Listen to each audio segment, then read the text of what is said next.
ವೀಕ್ಷಕರೇ ನಮಸ್ಕಾರ. ಇದರಿಂದ ನ್ಯೂಸ್ ಬುಲೆಟಿನ್ಗೆ ಸ್ವಾಗತ. ನಾನು ಅಕ್ಷತಾ ಕಟಗಾವಲಿ. ಚಾಮರಾಜನಗರದಲ್ಲಿ ಶ್ರೀ ವಿದ್ಯಾ ಗಣಪತಿ ಮಂಡಳಿ ವತಿಯಿಂದ ಗಣಪತಿ ಮೂರ್ತಿ ಪ್ರತಿಷ್ಠಾಪನೆ ಮಾಡಲಾಯಿತು. ಚಾಮರಾಜನಗರದಲ್ಲಿ ಗಣಪತಿ ಮೂರ್ತಿ ಪ್ರತಿಷ್ಠಾಪನೆ. ಗಣೇಶ ಚತುರ್ಥಿ ಅಂಗವಾಗಿ ನಗರದ ರಥದ ಬೀದಿಯಲ್ಲಿ ಶ್ರೀ ವಿದ್ಯಾ ಗಣಪತಿ ಮಂಡಳಿ ವತಿಯಿಂದ ಗಣೇಶ ಮೂರ್ತಿ ಪ್ರತಿಷ್ಠಾಪಿಸಲಾಯಿತು. ನಗರಸಭಾ ಅಧ್ಯಕ್ಷ ಸುರೇಶ್, ಜಿಲ್ಲಾ ಪೊಲೀಸ್ ವರಿಷ್ಠಾಧಿಕಾರಿ ಡಾಕ್ಟರ್ ಬಿಟಿ ಕವಿತಾ, ಹೆಚ್ಚುವರಿ ಜಿಲ್ಲಾ ಪೊಲೀಸ್ ವರಿಷ್ಠಾಧಿಕಾರಿ ಶಶಿಧರ್, ಡಿವೈಎಸ್ಪಿ ಲಕ್ಷ್ಮಯ್ಯ ಇತರರು ಪ್ರತಿಷ್ಠಾಪನೆ ವೇಳೆ ಹಾಜರಿದ್ದು ಪೂಜೆಯಲ್ಲಿ ಪಾಲ್ಗೊಂಡು ಮೊದಲ ಪೂಜೆ ಮಾಡಿ ಗಮನ ಸೆಳೆದರು. ನಗರಸಭಾ ಅಧ್ಯಕ್ಷ ಸುರೇಶ್ ಮಾತನಾಡಿ, ಶ್ರೀ ವಿದ್ಯಾ ಗಣಪತಿ ಮಂಡಳಿ ವತಿಯಿಂದ 63ನೇ ವರ್ಷದ ಗಣೇಶ ಮೂರ್ತಿ ಪ್ರತಿಷ್ಠಾಪನೆ ಮಾಡಲಾಗಿದ್ದು, ಮುಂದಿನ ದಿನಗಳಲ್ಲಿ ಬ್ರಹ್ಮಾನ್ ಗಣಪತಿ ಮೂರ್ತಿ ಕೂರಿಸಿ ಅದ್ದೂರಿಯಾಗಿ ಜನಪದ ಕಲಾ ತಂಡಗಳೊಂದಿಗೆ ವಿಸರ್ಜನೆ ಮಾಡಲಾಗುವುದು. ಇದಕ್ಕೆ ನಗರದ ಎಲ್ಲ ಸಮುದಾಯದ ಮುಖಂಡರ ಸಹಕಾರ ಅಗತ್ಯವಾಗಿದೆ ಎಂದರು. ಶ್ರೀ ವಿದ್ಯಾ ಗಣಪತಿ ಮಂಡಳಿ ಅಧ್ಯಕ್ಷ ಶಿವಣ್ಣ ಮಾತನಾಡಿ, ಶ್ರೀ ವಿದ್ಯಾ ಗಣಪತಿ ಮಂಡಳಿ ವತಿಯಿಂದ ಪ್ರತಿ ವರ್ಷದಂತೆ ಒಂದಲ್ಲ ಒಂದು ವೈವಿಧ್ಯಮಯ ಗಣಪತಿ ಪ್ರತಿಷ್ಠಾಪನೆಗೆ ಮಾಡಿಕೊಂಡು ಬಂದಿದ್ದು, ಇಂದು ಸಣ್ಣ ಗಣಪತಿ ಮೂರ್ತಿ ಪ್ರತಿಷ್ಠಾಪನೆ ಮಾಡಿದ್ದು, ಮುಂದಿನ ದಿನಗಳಲ್ಲಿ ಬ್ರಹ್ಮಾಸ್ ಗಣಪತಿಯನ್ನು ಪ್ರತಿಷ್ಠಾಪಿಸಲಾಗುವುದು. ಕಳೆದ 63 ವರ್ಷಗಳಿಂದ ವಿಜೃಂಭಣೆಯಿಂದ ಗಣಪತಿ ಮೂರ್ತಿ ಪ್ರತಿಷ್ಠಾಪಿಸಿಕೊಂಡು ಬರಲಾಗಿದ್ದು, ಸದ್ಯದಲ್ಲೇ ಗಣಪತಿ ಮೂರ್ತಿ ವಿಸರ್ಜನೆಗೆ ದಿನಾಂಕ ನಿರ್ಧರಿಸಲಾಗುವುದು ಎಂದರು. ಶ್ರೀ ವಿದ್ಯಾ ಗಣಪತಿ ಮಂಡಳಿ ಉಪಾಧ್ಯಕ್ಷ ಶಿವು ವಿರಾಟ್ ಮಾತನಾಡಿ, ಈ ಸಂದರ್ಭದಲ್ಲಿ ಶ್ರೀ ವಿದ್ಯಾ ಗಣಪತಿ ಮಂಡಳಿಯ ಕಾರ್ಯಾಧ್ಯಕ್ಷ ಬುಲೆಟ್ ಚಂದ್ರನಾಯಕ, ಪ್ರಧಾನ ಕಾರ್ಯದರ್ಶಿಗಳಾದ ಬಂಗಾರ ನಾಯಕ, ಮಹೇಶ್, ಉಪಾಧ್ಯಕ್ಷ ವಿರಾಟ್, ಶಿವು, ಎಸ್ ಕಿರಣ್, ರಮೇಶ್, ನಗರಸಭಾ ಸದಸ್ಯರಾದ ಸುದರ್ಶನ್ ಗೌಡ, ಶಿವರಾಜ್, ಮಾಜಿ ಅಧ್ಯಕ್ಷ ಸುರೇಶ್ ನಾಯ್ಕ, ಮಾಜಿ ಸದಸ್ಯ ಸುಂದರ್ ರಾಜ್, ಮುಖಂಡರಾದ ಬಾಲಸುಬ್ರಹ್ಮಣ್ಯಂ, ನೂರೊಂದು ಶೆಟ್ಟಿ, ಮಾಜಿ ಚೂಡಾ ಅಧ್ಯಕ್ಷರಾದ ಶಾಂತಮೂರ್ತಿ ಕುಲಗಾಣ, ಅಧ್ಯಕ್ಷ ಸೈಯದ್ ರಫಿ ಯಾ, ಮಧು ಯಾ, ರಾಜು ನಾಯಕ, ಚಂದ್ರಶೇಖರ ಮಾರ್ಕೆಟ್, ಕುಮಾರ್, ನವೀನ್, ರಾಜು ಭಕ್ತಿ, ಶ್ರೀನಿಧಿ ಕುದರ್, ಪಾಪಣ್ಣಿ, ಶ್ರೀನಿವಾಸಗೌಡ, ಶಂಕರ್, ಕಾಂತರಾಜು, ಎಂಎಸ್ ಚಂದ್ರಶೇಖರ್, ಅಶ್ವಿನ್ ಇತರರು ಹಾಜರಿದ್ದರು. ವರದಿ ಹೋಮ ನಂಜುಂಡ ನಾಯಕ, ಪ್ರಜಾಭವನ ಟಿವಿ, ಚಾಮರಾಜನಗರ.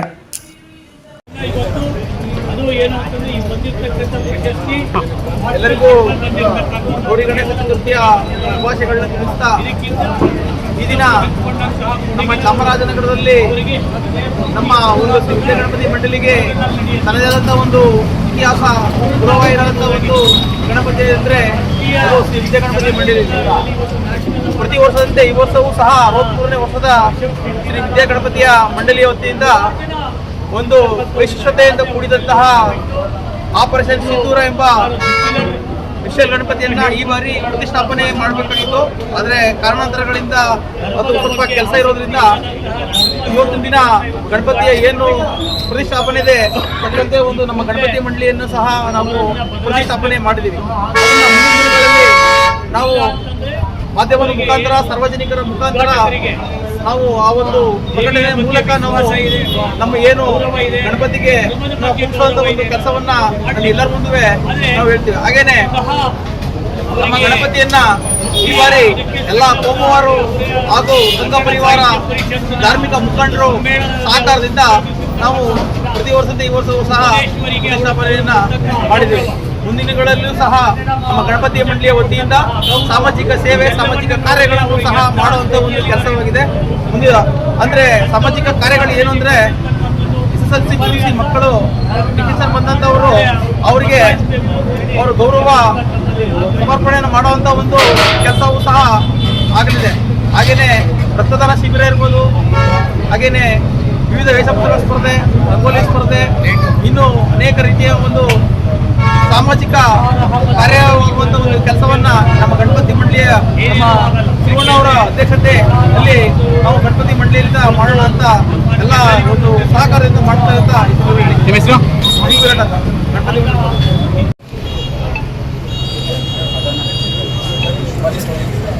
ಗಣಪತಿಯ 63ನೇ ವರ್ಷದ ಈ ವರ್ಷ ಅದ್ದೂರಿಯಾಗಿ ಗಣಪತಿ ಮಾಡಬೇಕು ಅಂತ ನಮ್ಮ ಇಚ್ಛೆ. ನಮ್ಮ ಗಣಪತಿ ಮಂಡಳಿಯ ಎಲ್ಲ ನಮ್ಮ ಮಂಡಳಿಯವರು ನಾವು ನಡ್ಕೊಂಡ್ಬಂದಿರುವಂಥ ಗಣಪತಿನ ಮುಂದುವರಿಸ್ಕೊಂಡು ನಾವು ಹೋಗ್ತಾ ಇದ್ದೀವಿ. ಈಗ ಮಾಡಿದವರು ಸುಮಾರು 60% ಮಾಡ್ಕೊಂಡ್ಬಂದಿರೋದ್ರಿಂದ ನಮಗೆ ಒಂದು ಅವಕಾಶ ಸಿಕ್ಕಿದ್ರಿಂದ ನಮ್ಮ ಗಣಪತಿ ಮಂಡಳಿಯಿಂದ ನಾವು ಎಲ್ಲ ಒಟ್ಟು ಕೆಲಸ ಮಾಡ್ಕೊಂಡು ಮುಂದೆ ಅದ್ದೂರಿಯಾಗಿ ಕೆಲವು ಗಣಪತಿನ ಮಾಡ್ತೀವಿ. ವಿಸರ್ಜನೆ ಮಾಡ್ತೀವಿ. ನಿಮ್ಮ ಹೆಸರು? ಶಿವಣ್ಣ. ರೇವಣ್ಣ ಅಂತ. ಚಾಮರಾಜನಗರದ ಮಾನ್ಯ ಸಾರ್ವಜನಿಕರೇ, ಈ ದಿವಸ ನಾವು ವಿದ್ಯಾಗಣಪತಿ ಮಂಡಳಿ ವತಿಯಿಂದ 63ನೇ ವರ್ಷದ ಗಣೇಶನ ಪ್ರತಿಷ್ಠಾಪನೆಯನ್ನು ಮಾಡಿದ್ದೀವಿ. ಮುಂದೆ ಬ್ರಹ್ಮೋಸ್ ಗಣಪತಿಯನ್ನು ಮುಂದಿನ ದಿನಗಳಲ್ಲಿ ನಾವು ಇಲ್ಲಿ ಪ್ರತಿಷ್ಠಾಪನೆ ಮಾಡ್ತೀವಿ. ಅದೇ ರೀತಿ ಅದ್ದೂರಿಯಾಗಿ ಗಣಪತಿ ವಿಸರ್ಜನೆಯನ್ನು ಒಬ್ಬು ಹೊಳೆ ವಾದ್ಯಗಳು ಜನಪದ ಕಲಾತಂಡದೊಂದಿಗೆ ಪ್ರತಿ ವರ್ಷ ನಡೆದಂತೆ ಅದ್ದೂರಿಯಾಗಿ ನಾವು ಈ ಸಾರಿ ಗಣಪತಿ ವಿಸರ್ಜನೆ ಮಾಡ್ತಿದ್ದೀವಿ. ಈ ಗಣಪತಿ ವಿಸರ್ಜನೆಗೆ ನಮ್ಮ ಈ ಮಂಡಳಿಗೆ ಮತ್ತು ನಮ್ಮ ಚಾಮರಾಜನಗರ ಜನತೆಗೆ ಎಲ್ಲ ಜನಾಂಗದ ಮುಖಂಡರು ಯಜಮಾನರುಗಳು ಸಹಕಾರ ನೀಡಿ ವಿಸರ್ಜನೆಯನ್ನು ಯಶಸ್ವಿಯಾಗಿ ನಡೆಸಬೇಕು ತಮ್ಮಲ್ಲಿ ಕಳಕಳಿಯ ಮನವಿಯನ್ನು ನಾನು ಮಾಡ್ತೀನಿ. ಚಿಕ್ಕಮಗಳೂರು ಜಿಲ್ಲೆ ತರೀಕೆರೆಯಲ್ಲಿ ಹುಟ್ಟಿನಿಂದಲೂ ರಸ್ತೆ ಕಾಣದ ಮುದುಗುಂಡಿ ತಾಂಡ್ಯ. ಹುಟ್ಟಿನಿಂದಲೂ ರಸ್ತೆ ಕಾಣದ ಮುದುಗುಂಡಿ ತಾಂಡ್ಯ. ಶಾಸಕರು ಗೆಲುವಿನ ನಂತರ ಒಂದು ಬಾರಿ ಕೂಡ ಭೇಟಿ ನೀಡದಿರುವುದು ಗ್ರಾಮಸ್ಥರ ಆಕ್ರೋಶ. ಏತ ನೀರಾವರಿ ಕಾಲುವೆಯ ನೀರಿನಿಂದ ರಸ್ತೆ ದಾಟಲು ಸಾಧ್ಯವಾಗದೆ ಜನಜೀವನ ಅಸ್ತವ್ಯಸ್ತ. ಚಿಕ್ಕಮಗಳೂರು ಜಿಲ್ಲೆ ತರೀಕೆರೆ ತಾಲೂಕು ಹುಣಸಘಟ್ಟ ಗ್ರಾಮ ಪಂಚಾಯಿತಿ ವ್ಯಾಪ್ತಿಯ ಮುದುಗುಂಡಿ ತಾಂಡ್ಯ ಗ್ರಾಮಸ್ಥರು ಇಂದಿಗೂ ಸರಿಯಾದ ರಸ್ತೆ ಸೌಲಭ್ಯವಿಲ್ಲದೆ ನರಳಾಡುತ್ತಿದ್ದಾರೆ. ಹಲವು ದಶಕಗಳಿಂದ ರಸ್ತೆ ಸಮಸ್ಯೆ ಬಗೆಹರಿಯದೆ ಉಳಿದಿದ್ದರೂ ಇದುವರೆಗೂ ಶಾಸಕರು ಅಧಿಕಾರಿಗಳು ತಾಂಡ್ಯಕ್ಕೆ ಭೇಟಿ ನೀಡದಿರುವುದನ್ನು ಜನತೆ ದುಃಖದ ಸಂಗತಿ ಎಂದು ಹೇಳಿದ್ದಾರೆ. ಹೊಸಹಳ್ಳಿ ತಾಂಡ್ಯದಿಂದ ಬರುವ ಏತ ನೀರಾವರಿ ಯೋಜನೆಯ ನೀರು ಮುದುಗುಂಡಿ ತಾಂಡ್ಯದ ಹಾದಿಯೇ ದಾಟಿ ಹುಣಸಘಟ್ಟ ಕಡೆಗೆ ಹರಿಯುತ್ತದೆ. ಇದರ ಪರಿಣಾಮವಾಗಿ ಮಳೆಗಾಲದಲ್ಲಿ ರಸ್ತೆ ಸಂಪೂರ್ಣ ನೀರಿನಿಂದ ತುಂಬಿ ಹೋಗಿ ವಾಹನ ಸಂಚಾರವೇ ಅಸ್ತವ್ಯಸ್ತವಾಗುತ್ತದೆ. ಕಾಲ್ನಡಿಗೆಯ ಸಂಚಾರಕ್ಕೂ ಜನತೆ ಸಂಕಟ ಅನುಭವಿಸುತ್ತಿದ್ದಾರೆ. ನೀರು ಹರಿಯುವಾಗ ರಸ್ತೆ ದಾಟಲು ಸಾಧ್ಯವಾಗದೆ ಹಲವು ಬಾರಿ ವಿದ್ಯಾರ್ಥಿಗಳು ಶಾಲೆಗೆ ಹೋಗದೆ ಹಿಂತಿರುಗಿದ ಘಟನೆಗಳು ನಡೆದಿವೆ. ವೃದ್ಧರು, ಮಹಿಳೆಯರು, ರೋಗಿಗಳು ಆಸ್ಪತ್ರೆಗೆ ತಲುಪಲು ಸಂಕಟ ಅನುಭವಿಸುತ್ತಿದ್ದಾರೆ. ತುರ್ತು ಸಂದರ್ಭದಲ್ಲಿಯೂ ಆಂಬ್ಯುಲೆನ್ಸ್ ಒಳಬರಲು ಸಾಧ್ಯವಾಗದಿರುವುದು ಜೀವಕ್ಕೆ ಅಪಾಯ ತರುತ್ತಿದೆ ಎಂದು ಗ್ರಾಮಸ್ಥರು ತಿಳಿಸಿದರು. ಶಾಸಕರು ಗೆಲುವಿನ ನಂತರ ಒಮ್ಮೆ ಸಹ ನಮ್ಮ ತಾಂಡ್ಯಕ್ಕೆ ಭೇಟಿ ನೀಡಿಲ್ಲ. ಚುನಾವಣೆಯ ಸಮಯದಲ್ಲಿ ಮಾತ್ರ ಭರವಸೆ, ಗೆದ್ದ ನಂತರ ನಮ್ಮ ಅಸ್ತಿತ್ವವನ್ನೇ ಮರೆತು ಬಿಡುತ್ತಾರೆ. ನಾವು ಸಣ್ಣ ಗ್ರಾಮವೆಂದು ನಿರ್ಲಕ್ಷ್ಯ ಮಾಡುವುದು ತುಂಬ ನೋವಿನ ವಿಷಯ ಎಂದು ಗ್ರಾಮದ ಮುಖಂಡ ಮಲ್ಲೇಶ್ ನಾಯ್ಕ ಆಕ್ರೋಶ ವ್ಯಕ್ತಪಡಿಸಿದರು. ಶಾಸಕರು ಹಾಗೂ ಜಿಲ್ಲಾ ಆಡಳಿತ ತಕ್ಷಣ ಗಮನ ಹರಿಸಿ ಶಾಶ್ವತ ರಸ್ತೆ ನಿರ್ಮಾಣ ಕೈಗೊಳ್ಳಬೇಕು. ಏತ ನೀರಾವರಿ ನೀರು ಹಾದು ಹೋಗದಂತೆ ಡ್ರೈನೇಜ್ ವ್ಯವಸ್ಥೆ ಮಾಡಬೇಕು. ತುರ್ತು ಪರಿಸ್ಥಿತಿಗೆ ಸೂಕ್ತ ಸೇತುವೆ, ಕಾಲುವೆ ನಿರ್ಮಿಸಬೇಕು ಎಂದು ಆಗ್ರಹಿಸಿದ್ದಾರೆ. ವರದಿ ಪ್ರದೀಪ್ ಎಚ್ಚಿ, ಪ್ರಜಾಪವರ್ ಟಿವಿ, ತರೀಕೆರೆ. ಸರ್, ನಾವು ಮುದುಗುಂಡಿ ತಾಂಡ್ಯದ ನಿವಾಸಿ. ನಾವು ಮಲ್ಲೇಶ್ ನಾಯಕ್ ಅಂತೇಳಿ ನಮ್ಮ ಹೆಸರು. ಈ ಗ್ರಾಮದಲ್ಲಿ ಸುಮಾರು ಒಂದು 15ರಿಂದ 20 ಮನೆಗಳಿದ್ದಾವೆ. ಸುಮಾರು ಒಂದು 100 ವರ್ಷದ ಗ್ರಾಮ ಇದು. ಈ ಗ್ರಾಮದಲ್ಲಿ ಎಲ್ಲ ಮತದಾರರು ಕೂಡ ಎಲ್ಲ ಟೈಮಲ್ಲೂ ಕೂಡ ಎಲ್ಲ ಕಡೆಯೂ ಒಲವು ಇದ್ದೇ ಇರುತ್ತೆ. ಹೆಚ್ಚಿನದಾಗಿ ಕಾಂಗ್ರೆಸ್ಸಿಗೆ ಅಂತಲೇ ಎಲ್ಲರಿಗೂ ಒಲವಿರೋದು. ಇದುವರೆಗೂ ಕೂಡ ಮೂಲ ಸೌಕರ್ಯಗಳು ಇಲ್ಲದೇ ಇರೋದ್ರಿಂದ ಈ ಗ್ರಾಮದಲ್ಲಿ ತುಂಬ ತೊಂದರೆ ಅನುಭವಿಸ್ತಾ ಇದ್ದಾರೆ ಜನಗಳು. ಮತ್ತು ಮೇಲಾಗಿ ಈ ರಸ್ತೆಯಲ್ಲಿ ಇದುವರೆಗೂ ಈ ರಸ್ತೆ ಯಾರೂ ಕೂಡ ಇದ್ರ ಬಗ್ಗೆ ಕಾಳಜಿ ವಹಿಸಿಲ್ಲ. ಮೇಲಾಗಿ ಮತ್ತು ಈ ರಸ್ತೆಯಲ್ಲಿ ಮಳೆಗಾಲದಲ್ಲಿ ಯಾವತ್ತೂ ಕೂಡ ಒಂದು ದಿನಾನೂ ಕೂಡ ನೀರು ಹರಿದಲ್ಲೇ ಇರೋದಿಲ್ಲ. ಪ್ರತಿದಿನ 24 hours ನೀರು ಹರಿತಾ ಇರುತ್ತೆ.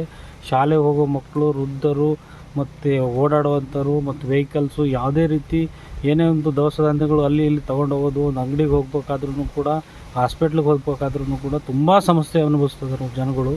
ಮತ್ತು ಇನ್ನೊಂದು ದುರಂತ ಏನು ಅಂತಂದರೆ, ಶಾಸಕರು 2013ರಲ್ಲಿ ಚುನಾವಣೆ ವಿನ್ ಆದ ಟೈಮಲ್ಲಿ ಶ್ರೀನಿವಾಸರವರು ನಮ್ಮ ಗ್ರಾಮಕ್ಕೆ ಬಂದಿದ್ದರು. ನೆಕ್ಸ್ಟ್ ತದನಂತರ ಈ 2018ರ ಚುನಾವಣೆಯಲ್ಲಿ ಅವರು ಬೇರೆ ಇದರಿಂದ ನಿಂತಿದ್ದರು. ಮತ್ತು ನೆಕ್ಸ್ಟ್ ನಂತರ ಅವ್ರು ಕಾಂಗ್ರೆಸ್ಸಿನ 2023ರಲ್ಲಿ ಕಾಂಪೀಟ್ ಮಾಡಿದಾಗ ಹೆಚ್ಚಿನ ಮತಗಳಿಂದ ಅನಿವಾರ್ಯ ವಿನ್ ಆದರು ಶಾಸಕರು ಈಗಿಂದು ಬೂತಲ್ಲಿ. ಮತ್ತು ಹೆಚ್ಚಿನ ಅಂತರದಲ್ಲಿ ವಿನ್ ಆದರೂ ಕೂಡ ಜನಗಳಿಗೆ ಆ ಒಂದು ಒಲವು ಇಟ್ಕೊಂಡು ಜನಗಳಿಗೆ ಬಂದು ಭೇಟಿನೂ ಆಗಿಲ್ಲ. ಈ ಗ್ರಾಮಕ್ಕೂ ಕೂಡ ಬಂದಿಲ್ಲ ಅವರು. ಈ ಗ್ರಾಮದಲ್ಲಿ ಒಂದು ರಸ್ತೆ ಈ ಥರ ಒಂದು ಹಾಳಾಗಿರೋ ವಿಚಾರವಾಗಿ ವಾಣಿ ಶ್ರೀನಿವಾಸ್ ಮೇಡಮ್ ಅವರು ಒಂದು ಭೇಟಿ ಕೊಟ್ಟಿದ್ದರು. ಅವರು ಕೂಡ ನೋಡಿದ್ದಾರೆ ಈ ರಸ್ತೆನ ಹೇಗಾಗಿದೆ ಏನಾಗಿದೆ ಅನ್ನೋದು ವಿಚಾರ ಮಾಡಿಕೊಂಡೆಲ್ಲ ನೋಡ್ಕೊಂಡು ಹೋಗಿದ್ದಾರೆ.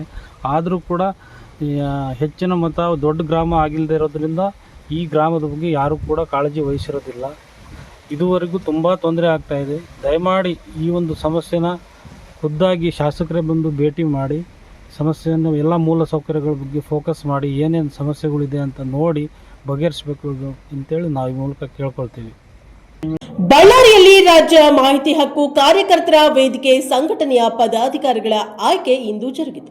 ಬಳ್ಳಾರಿ ಜಿಲ್ಲೆ ಕಂಪ್ಲಿ ತಾಲೂಕು ರಾಜ್ಯ ಮಾಹಿತಿ ಹಕ್ಕು ಕಾರ್ಯಕರ್ತರ ವೇದಿಕೆ ಎಂಬ ನೂತನ ಸಂಘಟನೆಯನ್ನ ಕರ್ನಾಟಕ ರಾಜ್ಯ ಸಂಘ ನೋಂದಣಿ ಅಧಿನಿಯಮ 1960 ಅನುಸಾರ ನೋಂದಣಿ ಮಾಡಲು ಪೂರ್ವಭಾವಿ ಸಭೆಯನ್ನ ದಿನಾಂಕ 24/8/2025 ರವಿವಾರದಂದು ರಾಜ್ಯದ ವಿವಿಧ ಜಿಲ್ಲೆ, ತಾಲೂಕು, ಹೋಬಳಿ, ಗ್ರಾಮದಿಂದ ಬಂದಂತಹ ಮಾಹಿತಿ ಹಕ್ಕು ಕಾರ್ಯಕರ್ತರು, ಸಾಮಾಜಿಕ ಹೋರಾಟಗಾರರು, ಸಾಹಿತಿಗಳು, ವಕೀಲರು, ಸಮಾಜ ಸೇವೆಯಲ್ಲಿ ತೊಡಗಿದವರು, ಇನ್ನಿತರ ಸಮಾಜದ ಕಳಕಳಿಯುಳ್ಳವರು, ಚಿಂತಕರು, ಕಲಬುರಗಿ ಜಿಲ್ಲೆ ಹೋಟೆಲ್ ರಾಜರಾಜೇಶ್ವರಿ ಸಭಾಂಗಣದಲ್ಲಿ ಸಭೆ ಸೇರಿ ವೇದಿಕೆ ಹೆಸರಿನ ಜೊತೆಗೆ ಪದಾಧಿಕಾರಿಗಳ ಆಯ್ಕೆ ಮಾಡಲಾಯಿತು.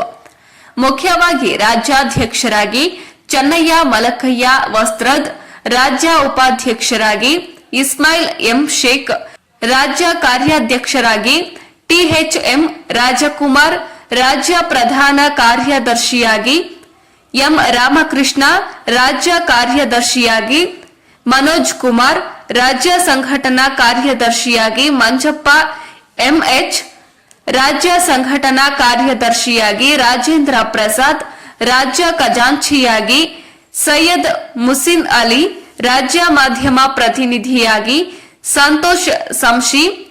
ಎಲ್ಲ ಪದಾಧಿಕಾರಿಗಳನ್ನ ಸರ್ವಾನುಮತದಿಂದ ಒಪ್ಪಿ ಆಯ್ಕೆ ಮಾಡಲಾಯಿತು. ಸಂಘಟನೆಯ ಬಗ್ಗೆ ರಾಜ್ಯ ಕಾರ್ಯದರ್ಶಿಗಳಾದ TH ರಾಜಕುಮಾರ್ ಅವರು ಮಾತನಾಡಿದ್ದು, ವೇದಿಕೆಯ ಮೂಲ ಧ್ಯೇಯೋದ್ದೇಶಗಳಾದ ಸ್ವಾತಂತ್ರ್ಯ, ಸಹೋದರತೆ, ಸಮಾನತೆ, ಉದ್ಯೋಗ ಸೃಷ್ಟಿ, ಉಳಿತಾಯ ಹಾಗೂ ಇತರ ಭ್ರಷ್ಟಾಚಾರ ಮುಕ್ತ ಸಮಾಜಕ್ಕಾಗಿ ನಾಡಿನ ಸಾಹಿತ್ಯ, ಸಂಸ್ಕೃತಿ, ದೀನ ದಲಿತರ, ರೈತರ, ಪ್ರಾಮಾಣಿಕ ಸರ್ಕಾರಿ ಅಧಿಕಾರಿಗಳ ಪರವಾಗಿ ಹಾಗೂ ಭ್ರಷ್ಟಾಚಾರದಲ್ಲಿ ತೊಡಗಿರುವ ಅಧಿಕಾರಿಗಳ ವಿರುದ್ಧವಾಗಿ ಮಹಿಳೆಯರ ಮತ್ತು ಶೋಷಿತರ ಉನ್ನತಿಗೆ ವೇದಿಕೆಯು ಹಾಗೂ ವೇದಿಕೆ ಸದಸ್ಯರು ಸದಾ ಮುಂಚೂಣಿಯಲ್ಲಿ ಇರಬೇಕೆಂದು ತಿಳಿಸಿ ಸಭೆಯನ್ನ ಮುಕ್ತಾಯಗೊಳಿಸಿದ್ರು. ಹೀಗಂತ ಈ ವಿಷಯಕ್ಕೆ ಸಂಬಂಧಿಸಿದಂತೆ THM ರಾಜಕುಮಾರ್ ತಾಲೂಕು ವರದಿಗಾರರಲ್ಲಿ ವಿಷಯವನ್ನ ಹಂಚಿಕೊಂಡ್ರು. ವರದಿ ಸಚ್ಚಿದಾನಂದ ಹಿರೇಮಠ್, ಕಂಪ್ಲಿ ಪ್ರಜಾಪವರ್ ಟಿವಿ. ಈ ನೋಂದಣಿ ಪ್ರಕ್ರಿಯೆ ಏನೈತಲ್ಲ ಇದು ಬಳ್ಳಾರಿ ಕಂಡಿದ್ದೇವೆ, ಅದಕ್ಕೆ ಎಲ್ಲರೂ ಸಹಕಾರ ಇದೆ. ಈಗ ರಾಜ್ಯಾಧ್ಯಕ್ಷರು ಫಸ್ಟ್ ಹೆಸರತ್ತು ಗೊತ್ತಾಯಿತು, ರಾಜ್ಯ ಮಾಹಿತಿ ಮತ್ತು ಕಾರ್ಯಕರ್ತರ ವೇದಿಕೆ, ರಾಜ್ಯ ಮಾಹಿತಿ ಹಕ್ಕು ರಾಜ್ಯಾಧ್ಯಕ್ಷರಾಗಿ ಚೆನ್ನಯ್ಯ ಮಲ್ಕಯ್ಯ ವಸ್ತ್ರದ್, ಆಮೇಲೆ ರಾಜ್ಯ ಉಪಾಧ್ಯಕ್ಷರು ಇಸ್ಮಾಯಿಲ್ ಎಂ ಶೇಖ್, ರಾಜ್ಯ ಕಾರ್ಯಾಧ್ಯಕ್ಷರು THM ರಾಜಕುಮಾರ್ ನಾಮೆ, ಆಮೇಲೆ ರಾಜ್ಯ ಪ್ರಧಾನ ಕಾರ್ಯದರ್ಶಿಗಳು ಎಂ ರಾಮಕೃಷ್ಣ, ರಾಜ್ಯ ಕಾರ್ಯದರ್ಶಿಯಾಗಿ ಮನೋಜ್ ಕುಮಾರ್, ರಾಜ್ಯ ಸಂಘಟನಾ ಕಾರ್ಯದರ್ಶಿ ಮಂಜಪ್ಪ MH, ಇನ್ನೊಂದು ರಾಜ್ಯ ಸಂಘಟನಾ ಕಾರ್ಯದರ್ಶಿಯಾಗಿ ರಾಜೇಂದ್ರ ಪ್ರಸಾದ್, ರಾಜ್ಯ ಖಜಾಂಚಿಯಾಗಿ ಸೈಯದ್ ಮುಸಿನ್, ರಾಜ್ಯ ಮಾಧ್ಯಮ ಪ್ರತಿನಿಧಿ ಅವರಿಗೆ ಆರಾಮಿದ್ದೀರ. ಆಮೇಲೆ ಕಲ್ಯಾಣ ಕರ್ನಾಟಕದ ಎಲ್ಲರಿಗೂ ನಮಸ್ಕಾರ. ನಾನು THM ರಾಜಕುಮಾರ್, ಮಾಹಿತಿ ಹಕ್ಕು ಮತ್ತು ಸಾಮಾಜಿಕ ಕಾರ್ಯಕರ್ತರ ವೇದಿಕೆಯ ಹೊಸ ಒಂದು ಸಂಘಟನೆಯನ್ನು ಸ್ಥಾಪನೆ ಮಾಡಿದ್ದು, ಇದು ದಿನಾಂಕ 24/8/2025 ಕಲಬುರಗಿಯ ರಾಜರಾಜೇಶ್ವರಿ ಕಲ್ಯಾಣ ಮಂಟಪದಲ್ಲಿ ಪೂರ್ವಭಾವಿ ಸಭೆ ನಡೆದಿದ್ದು, ಈ ಮೂಲಕ ನಾನು ನನ್ನ ಹೇಳಿಕೆಯನ್ನು ಕೊಡುತ್ತಿದ್ದೇನೆ. ಇದರಲ್ಲಿ ರಾಜ್ಯಾಧ್ಯಕ್ಷರು ಚೆನ್ನಯ್ಯ ಮಲಕಯ್ಯ ವಸ್ತ್ರದ್ದು ಹಾಗೂ ಉಪಾಧ್ಯಕ್ಷರು ಎಲ್ಲ ವಿವರಗಳನ್ನು ನಾನು ನಮ್ಮ ಬೈಲದಲ್ಲಿ ತಿಳಿಸಿರುತ್ತೇನೆ. ಅದೇ ರೀತಿ ಎಲ್ಲರಿಗೂ ಈ ಒಂದು ವೇದಿಕೆಯನ್ನು ಸಂಪೂರ್ಣವಾಗಿ ಯಶಸ್ವಿಗೊಳಿಸಲು ತಮ್ಮೆಲ್ಲರ ಸಹಕಾರ ಮತ್ತು ಅಗತ್ಯ ಅವಶ್ಯಕತೆಗಳನ್ನು ಪೂರೈಸಬೇಕೆಂದು ತಮ್ಮಲ್ಲಿ ಮನವಿ ಮಾಡಿಕೊಳ್ಳುತ್ತಿದ್ದೇನೆ. ಧನ್ಯವಾದ. ಚಿತ್ರದುರ್ಗದಲ್ಲಿ ನಗರದಲ್ಲಿ ಡಿಜೆ ನಿಷೇಧ ಜನಾಭಿಪ್ರಾಯದ ವಿರುದ್ಧವಾಗಿದೆ ಎಂದು ಮಾದಾರ ಚನ್ನಬಸಯ್ಯ ಸ್ವಾಮಿ ಹೇಳಿಕೆಯನ್ನ ನೀಡಿದ್ದಾರೆ. ನಗರದಲ್ಲಿ ಡಿಜೆ ನಿಷೇಧ ಜನಾಭಿಪ್ರಾಯದ ವಿರುದ್ಧವಾಗಿದೆ. ಗಣೇಶ ಮೂರ್ತಿ ವಿಸರ್ಜನಾ ಮೆರವಣಿಗೆಯಲ್ಲಿ ಡಿಜೆ ನಿಷೇಧಿಸಿರುವ ಸರ್ಕಾರದ ಆದೇಶವನ್ನು ಜನಾಭಿಪ್ರಾಯದ ವಿರುದ್ಧವಾಗಿದೆ ಎಂದು ಮಾಧರ ಗುರುಪೀಠದ ಶ್ರೀ ಬಸವ ಮೂರ್ತಿ ಮಾಧರ ಚೆನ್ನಯ್ಯ ಸ್ವಾಮೀಜಿ ಹೇಳಿದ್ದಾರೆ. ಚಿತ್ರದುರ್ಗದಲ್ಲಿ ಇಂದು ಮಾಧ್ಯಮದವರೊಂದಿಗೆ ಮಾತನಾಡಿದ ಅವರು, ಸರ್ಕಾರ ಜನಾಭಿಪ್ರಾಯದ ವಿರುದ್ಧ ತೀರ್ಮಾನ ತೆಗೆದುಕೊಳ್ಳಬಾರದು. ವಿಶೇಷವಾಗಿ ಧಾರ್ಮಿಕ ಆಚರಣೆ ಮೆರವಣಿಗೆ ಮೇಲೆ ಈ ರೀತಿಯ ನಿರ್ಬಂಧ ಸರಿಯಲ್ಲ ಎಂದು ಅಭಿಪ್ರಾಯಪಟ್ಟರು. ಗಣಪತಿ ಪ್ರತಿಷ್ಠಾಪನೆ ನಂತರ ಸರ್ಕಾರಕ್ಕೆ ಮನವಿ ಸಲ್ಲಿಸಲು ಚಿಂತನೆ ನಡೆದಿದೆ ಎಂದು ಅವರು ತಿಳಿಸಿದರು. ವರದಿ ಹರೀಶ್ ತಿಪ್ಪಯ್ಯನಹಳ್ಳಿ. ಈಗಾಗಲೇ ರಾಜ್ಯ ಮಟ್ಟದ ಸರ್ಕಾರದಲ್ಲಿ ಆ ತೀರ್ಮಾನ ಇದೆ ಅಂತೇಳಿ ಪೊಲೀಸ್ ಇಲಾಖೆಯಿಂದ ವರದಿಯನ್ನು ಕೂಡ ಬಂದಿದೆ. ಪೊಲೀಸ್ ಅಧಿಕಾರಿಗಳು ಕೂಡ ಹೇಳಿದ್ದಾರೆ. ನಾವು ಕೂಡ ಸರ್ಕಾರಕ್ಕೆ ಮನವಿ ಮಾಡಬೇಕನ್ನುವಂಥ ನಿಟ್ಟಿನಲ್ಲಿ ಚಿಂತನೆ ಮಾಡ್ತಾ ಇದ್ವಿ.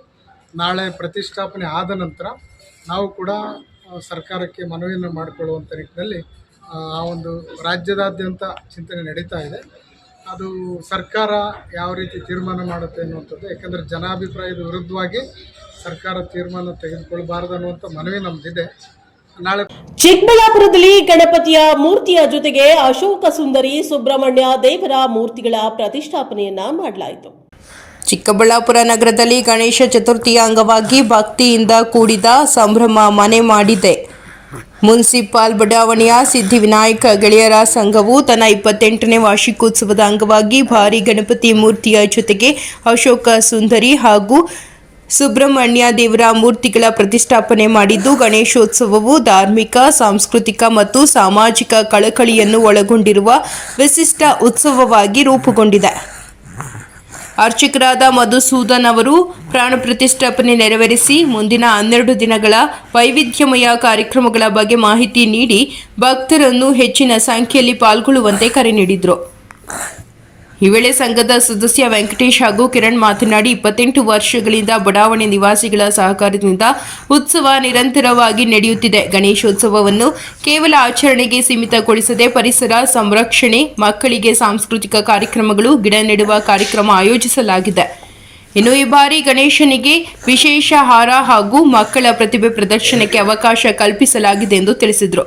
ಈ ಸಂದರ್ಭದಲ್ಲಿ ಸಂಘದ ಪದಾಧಿಕಾರಿಗಳಾದ ರಂಜಿತ್ ಕುಮಾರ್, ರಾಹುಲ್, ಸೋಮಶೇಖರ್, ಹರೀಶ್, ಜಯಕೀರ್ತಿ, ಗೌತಮ್, ಸುಪ್ರೀತ್ ಹಾಗೂ ಇತರರು ಉಪಸ್ಥಿತರಿದ್ದರು. ವರದಿ ಸಲಾವುದ್ದೀನ್, ಚಿಕ್ಕಬಳ್ಳಾಪುರ. ಚಿಕ್ಕಬಳ್ಳಾಪುರದ ಮುನ್ಸಿಪಲ್ ಲೇಔಟ್ನಲ್ಲಿ ಸಿದ್ಧಿವಿನಾಯಕ ಗೆಳೆಯರ ಸಂಘದ ವತಿಯಿಂದ ಪ್ರತಿ ವರ್ಷವೂ ಕೂಡ ಅದ್ದೂರಿಯಾಗಿ ಗಣೇಶನ ಉತ್ಸವ ಕಾರ್ಯಕ್ರಮಗಳೆಲ್ಲವೂ ಕೂಡ ನಡೆಸಿಕೊಂಡು ಬರ್ತಾ ಇದ್ದಾರೆ. ಇವತ್ತಿನ ದಿವಸ ಗಣೇಶ ಹುಟ್ಟಿರುವಂತಹ ಹಬ್ಬದ ಪ್ರಯುಕ್ತವಾಗಿ ಸ್ವಾಮಿಯವರಿಗೆ ವಿಶೇಷವಾದಂತಹ ಪೂಜಾ ಕಾರ್ಯಕ್ರಮಗಳೆಲ್ಲವೂ ಕೂಡ ನಡೀತಾ ಬರ್ತಾ ಇದೆ. ಈಗ ಸಂಜೆ ಪ್ರಾಣ ಪ್ರತಿಷ್ಠಾಪನೆ ಹಾಗೂ ವಿಶೇಷವಾಗಿ ಅಷ್ಟೋತ್ತರ ಮಂತ್ರಪುಷ್ಪ ಇವೆಲ್ಲವೂ ಕೂಡ ನಡೆದಿದೆ. ಈ ಸ್ಥಳದಲ್ಲಿ 12 ದಿನಗಳ ಕಾಲ ಗಣಪತಿಯನ್ನು ಕೂರಿಸಲಾಗುತ್ತೆ. ಆಮೇಲೆ 1ನೇ ತಾರೀಕಿನಿಂದ ಸೋಮವಾರ ಗಿರಿಜಾ ಕಲ್ಯಾಣೋತ್ಸವ, ಮಂಗಳವಾರ ಕಾಲಭೈರವ ಪೂಜೆ, ಬುಧವಾರ ಸಿದ್ಧಿಬುದ್ಧಿ ಕಲ್ಯಾಣೋತ್ಸವ, ನಂತರ ವಿಶೇಷವಾಗಿ ಪ್ರತ್ಯಂಗಿರಿ ವಾರಾಹಿ ತ್ರಿಪುರಾ ಸುಂದರಿ ದೇವಿಯ ಒಂದು ಹೋಮ ಹವನಗಳು ನಡೆಯುತ್ತೆ. ನಂತರ ಶುಕ್ರವಾರ ವಿಶೇಷವಾಗಿ 2ನೇ ಬಾರಿಗೆ ಗೊರವನಹಳ್ಳಿಯಿಂದ ಶುಕ್ರವಾರದ ದಿವಸ ಗೊರವನಹಳ್ಳಿಯಿಂದ ಮಹಾಲಕ್ಷ್ಮಿಯನ್ನು ತರಿಸಿ ಸಹಸ್ರ ಕುಂಕುಮಾರ್ಚನೆಯನ್ನು ಕೂಡ ಮಾಡಲಾಗ್ತಾ ಇದೆ.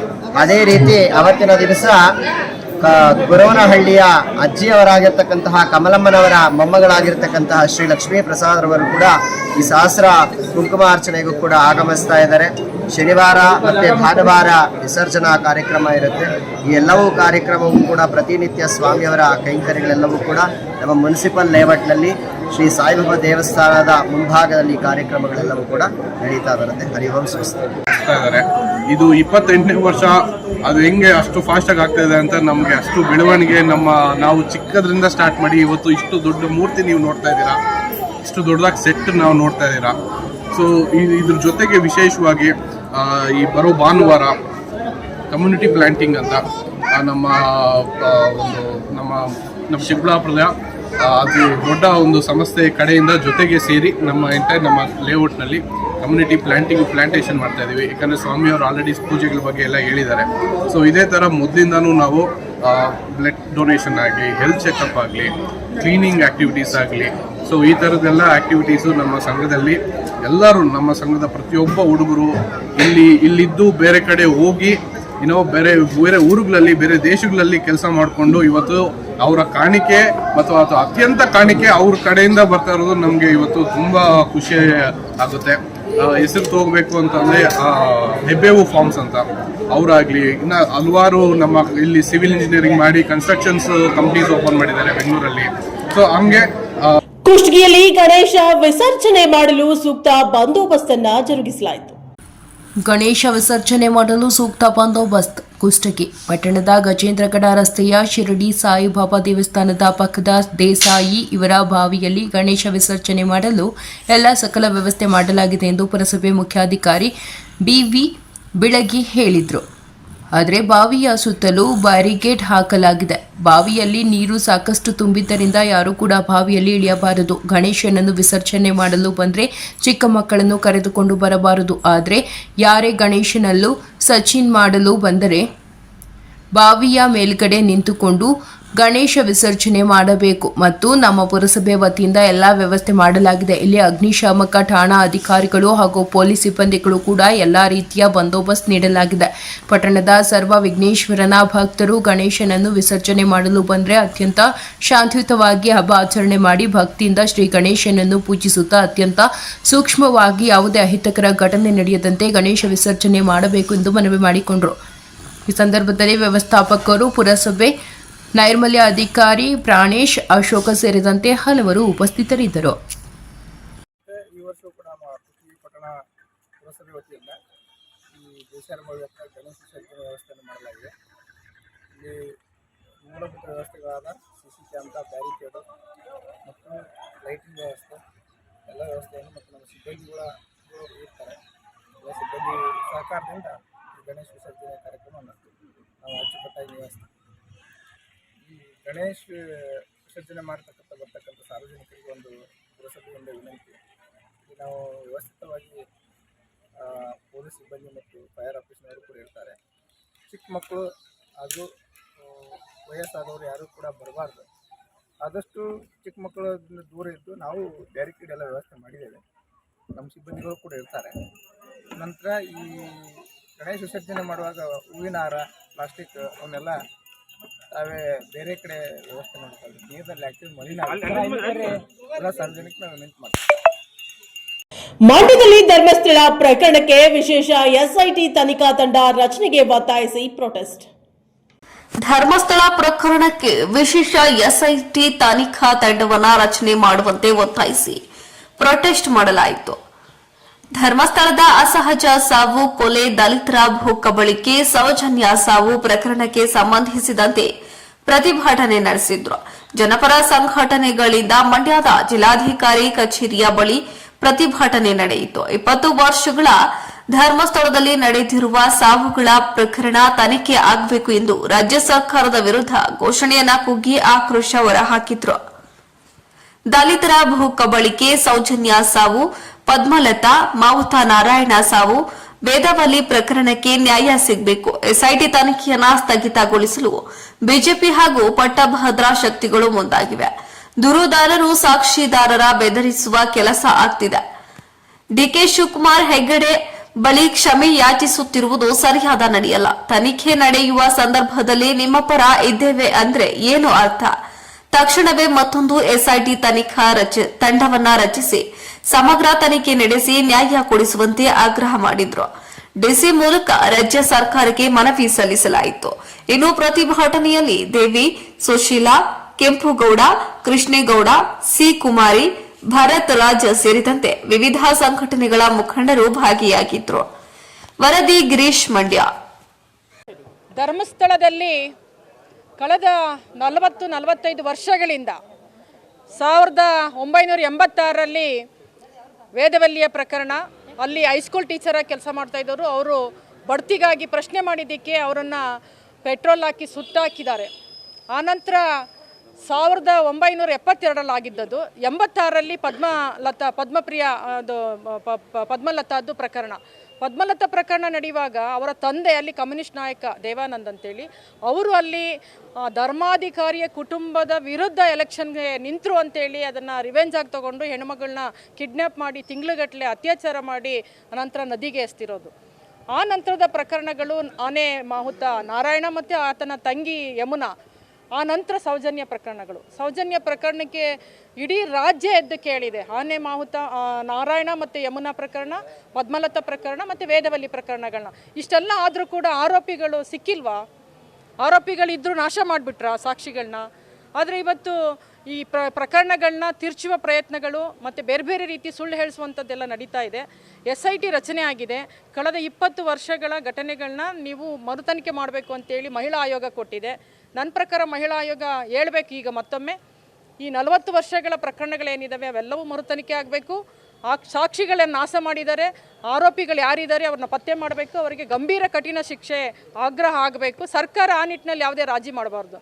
ಮೊನ್ನೆ ಉಪಮುಖ್ಯಮಂತ್ರಿ DK ಶಿವಕುಮಾರ್ ಅವರು ಭಾಳ ಭಯಪಟ್ಟು ಭಕ್ತಿ ಭಾವದಿಂದ ಕಾಲಿಗೆ ಬಿದ್ದು ಶರಣಾಗಿ ವೀರೇಂದ್ರ ಹೆಗ್ಗಡೆ ಅವರಿಗೆ ಕೇಳ್ತಾರೆ, ನಾವು ಸರ್ಕಾರ ನಿಮ್ಮ ಜೊತೆಗಿದೆ ಅನ್ನೋ ಮೆಸೇಜನ್ನ ಕೊಟ್ಟಿದ್ರು. ಅವರು ಅಂತ ಕೆಟ್ಟ ಮೆಸೇಜ್ ಕೊಟ್ಟಿದ್ರು. ಅವರೇ ಸರ್ಕಾರ SIT ರಚನೆ ಮಾಡಿದ್ದು. ನಮ್ಮ ಪ್ರಶ್ನೆ, DK ಶಿವಕುಮಾರ್ ಅವರಿಗೆ ವೈಯಕ್ತಿಕವಾಗಿ ಭಕ್ತಿ ಇರಲಿ, ಭಾವನೆ ಇರಲಿ, ಅವರೋಗಿ ದಿನ ಶರಣೋಡಿಲಿ, ನಾವು ಕೇಳಲ್ಲ, ಅದು ಅವರವರ ವೈಯಕ್ತಿಕ ಇಚ್ಛೆಗಳು. ಆದರೆ ಈ ರಾಜ್ಯದ ಉಪಮುಖ್ಯಮಂತ್ರಿಯಾಗಿ ಮತ್ತು ಮಹಿಳಾ ಮತ್ತು ಮಕ್ಕಳ ಅಭಿವೃದ್ಧಿ ಸಚಿವೆ ಲಕ್ಷ್ಮೀ ಹೆಬ್ಬಾಳ್ಕರ್ ಅವರು ನ್ಯಾಯ ಕೊಡಿಸ್ಬೇಕಾದವರೇ ಹೋಗಿ ಅಲ್ಲಿ ಶರಣಾದರೆ ಅಲ್ಲಿ ತನಿಖೆ ನಡೆಯುವಾಗ ಏನು ಸೂಚನೆ ಕೊಡುತ್ತೆ? ಅದಕ್ಕೆ ಅವರೇನೋ ಸಾರಿ ಕೇಳಿದ್ದಾರೆ, ಇನ್ನೊಂದು ಮಾಡಿದ್ದಾರೆ, ಎಲ್ಲ ಆಗಿದೆ. ಆದರೆ ಪ್ರಶ್ನೆ ಇರೋದೇನು? ಸರ್ಕಾರ ನಿಷ್ಪಕ್ಷಪಾತ ತನಿಖೆ ಮಾಡಬೇಕು, ಆರೋಪಿಗಳನ್ನ ಪತ್ತೆ ಮಾಡಬೇಕು. ವೀರೇಂದ್ರ ಹೆಗ್ಗಡೆ ಅವ್ರನ್ನ ಅಲ್ಲಿ MP ಮಾಡಿದ್ದಾರೆ ಮೋದಿ ಸರ್ಕಾರ. ನಾಚಿಕೆ ಆಗಬೇಕ್ರಿ. ಇವತ್ತವರು ನಿಜವಾಗ್ಲೂ ನ್ಯಾಯದ ಪರ ನಿಲ್ಲೋದಾದರೆ ರಾಜೀನಾಮೆ ಕೊಡಬೇಕು, ಇಲ್ಲ ಅಂದರೆ ಅವರ MP ಸ್ಥಾನವನ್ನು ಅನರ್ಹಗೊಳಿಸಬೇಕು. ಆ ನೆಲದಲ್ಲಿ, ಅದೇ ರಾಜ್ಯಸಭಾ ಸದಸ್ಯರು, ಆ ನೆಲದಲ್ಲಿ ಸಾಕ್ಷಿ ಇದ್ದೂ ಕೂಡ ಸಾಕ್ಷಿ ನಾಶ ಮಾಡಿದ್ದಾರೆ, ನ್ಯಾಯ ಕೊಟ್ಟಿಲ್ಲ, ಭೂಮಿ ಕಬಳಿಕೆ ಮಾಡಿದ್ದಾರೆ, ಆಸ್ತಿಯನ್ನು ಒಡಿಲಿಕ್ಕೆ, ಅಧಿಕಾರವನ್ನು ಅನುಭವಿಸಲಿಕ್ಕೆ ಇವತ್ತು ಹೆಣ್ಣುಮಕ್ಕಳು ಬಲಿಯಾಗಿದ್ದಾರೆ. ಅಂಥ ಒಂದು ನರಕ ಯಾತನೆ ಅನುಭವಿಸಿರುವ ಕುಟುಂಬಗಳಿಗೆ ನಿಜವಾಗ್ಲೂ ನ್ಯಾಯ ಸಿಗಬೇಕು. ಅದು ಸೌಜನ್ಯ ಪ್ರಕರಣ, ಆನೆ ಮಾಹುತ ಕುಟುಂಬ, ಹಾಗೆಯೇ ಪದ್ಮಲತಾ ಕುಟುಂಬ, ಹಾಗೆಯೇ ವೇದವಲ್ಲಿ ಕುಟುಂಬ, ಈ ಎಲ್ಲ ಕುಟುಂಬಗಳಿಗೆ ನ್ಯಾಯ ಸಿಗಬೇಕು ಅನ್ನುವಂಥ ಆಗ್ರಹವನ್ನು ನಾವು ಮಾಡ್ತಾ ಇದ್ದೀವಿ. ನೂರಾರು ಹೆಣ್ಣುಮಕ್ಕಳು ಅಲ್ಲಿ ನೇತ್ರಾವತಿ ನದಿಯಲ್ಲಿ ನೆತ್ತರ ಹರಿದೋಗಿದೆ, ಅತ್ಯಾಚಾರ ಆಗಿದೆ, ಕೊಲೆ ಆಗಿದೆ, ಹಿಂಸೆ ಆಗಿದೆ. ಅವ್ರನ್ನ ಧಮಕಿ ಹಾಕಿ ಬ್ಲಾಕ್ ಮೇಲ್ ಮಾಡಿ, ಬೆದರಿಕೆ ಮಾಡಿ, ಜೋಡಿ ಹೋದವ್ರನ್ನ 120 ಮಾಡಿದ್ದಾರೆ, ಕೊಲೆ ಮಾಡಿದ್ದಾರೆ. ಎಷ್ಟು ಪ್ರಕರಣಗಳನ್ನ ಹೇಳ್ಕೊಳ್ಳಿಕ್ಕೆ ಆಗ್ತಾ ಇಲ್ಲ. ಅಂಥ ಒಂದು ಎಲ್ಲ ಜನರಿಗೆ ಇವತ್ತೇನು ದೂರು ಕೊಟ್ಟಿದ್ದಾರೆ ಅದು ಸಮಗ್ರ ತನಿಖೆ ಆಗಬೇಕು. ಇದನ್ನು ಈಗಾಗಲೇ SIT ರಚನೆ ಮಾಡಿದ್ದಾರೆ. ಅನಾಮಿಕ ಮತ್ತೊಂದು ಹೇಳ್ತಿದ್ದಾರೆ, ಅದಕ್ಕೂ ಇದಕ್ಕೂ ಸಂಬಂಧ ಇಲ್ಲ. ಅದನ್ನು ಸಮಗ್ರ ತನಿಖೆ ಮಾಡಲಿ, ಎಲ್ಲ ಪ್ರಕರಣಗಳನ್ನ ಮರು ತನಿಖೆಗೆ ಒಳಪಡಿಸಲಿ, ಮತ್ತು ಪ್ರತ್ಯೇಕ SIT ಸಾಧ್ಯ ಆದರೆ ರಚನೆ ಮಾಡಬೇಕು ಅಂತೇಳಿ ನಮ್ಮೆಲ್ಲ ಜನಪರ ಸಂಘಟನೆಗಳ ಒಕ್ಕೊರಲ ಆಗ್ರಹ. C. ಕುಮಾರಿ, CI2 ಜಿಲ್ಲಾ ಪ್ರಧಾನ ಕಾರ್ಯದರ್ಶಿ. ಇವತ್ತು ಮಂಡ್ಯ ಜಿಲ್ಲಾಧಿಕಾರಿಗಳ ಕಚೇರಿ ಮುಂದೆ ಜನಪರ ಸಂಘಟನೆಗಳು ಪ್ರತಿಭಟನೆ ಮಾಡೋದ್ರ ಮುಖಾಂತರ ಮುಖ್ಯಮಂತ್ರಿಗಳಿಗೆ ಇವತ್ತು ಮನವಿ ಪತ್ರವನ್ನು ಕೊಡ್ತಾ ಇದ್ದೀವಿ. ಪ್ರಮುಖವಾಗಿ ಧರ್ಮಸ್ಥಳದಲ್ಲಿ 1979ರಿಂದ ವೇದವಲ್ಲಿ ಪ್ರಕರಣದಿಂದ ಹಿಡಿದು 1986ರ ವೇದವಲ್ಲಿ ಪ್ರಕರಣ ಇರ್ಬೋದು, ಆನೆ ಮಾವುತ. ಇದಾಗಿತ್ತು ಇದರಿಂದ ನ್ಯೂಸ್ ಬುಲೆಟಿನ್. ನಿರಂತರ ಸುದ್ದಿಗಾಗಿ ನೋಡ್ತಾ ಇರಿ ಪ್ರಜಾಪವರ್. ಇದು ಜನಹಿತಕ್ಕಾಗಿ ಜಾರಿ.